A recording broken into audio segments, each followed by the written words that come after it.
Soyez les bienvenus. Mais avant de commencer, n'oubliez pas de vous abonner et d'appuyer sur la cloche de notification pour ne rater aucune de nos prochaines vidéos. C'est un drame terrible, c'est un drame terrible. Ça relève de la tragédie. Ça relève de la tragédie parce que c'est une situation où vous voyez, quelqu'un vit grâce à vous et réussit à construire un récit et un cadre qui pose que c'est vous qui vivez grâce à lui et que sans lui vous n'êtes rien. C'est de la tragédie parce qu'entre-temps ce monsieur, cette personne-là a réussi à avoir les moyens de violence militaire que vous n'avez pas. Et il vous violente militairement et de par sa puissance militaire donc est fondé à construire un discours qui nie la véracité de la relation qui vous lie. Cette vérité est que elle vit grâce à vous. Elle vit grâce à vous. C'était le cas depuis très longtemps grâce à l'esclavage. La France est esclavagisée. Quand elle me dit qu'on abolit l'esclave, la France a rétabli l'esclavage par le biais du voyou criminel qu'on appelle Napoléon. Pourquoi? Elle ne pouvait même pas faire comme les anciens pays européens esclavagistes qui avaient réussi à réaliser la révolution industrielle et pouvaient donc se passer de l'esclavage classique. C'était le cas de l'Angleterre. Une fois que l'Angleterre a réalisé la révolution industrielle, elle est devenue extrêmement abolitionniste.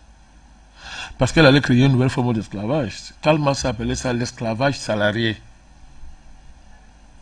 Mais la France était en retard, attardée. Jusqu'aujourd'hui, la France n'a pas réalisé sa révolution industrielle. Jusqu'aujourd'hui, alors je vous parle. Donc, elle ne peut que fonctionner que par les modalités esclavagistes à l'état pur et dur, c'est-à-dire à l'état brut. D'autres états esclavagistes ont remplacé l'esclavage classique par l'esclavage monétaire, par l'esclavage technologique, etc., etc. Mais la France, qui est un État arriéré économiquement, est obligée de procéder par, n'est-ce pas, des démarches d'esclavagisation à l'état brut, colonisation à l'état brut des pays tiers. Et que ce j'ai dit donc, fabriquer tout un discours de mensonge pour justifier la colonisation, pour justifier le néocolonialisme, pour justifier le colonialisme mondialisé ou globalisé. Non, c'est ça la tragédie. Ça se compte par millions de morts.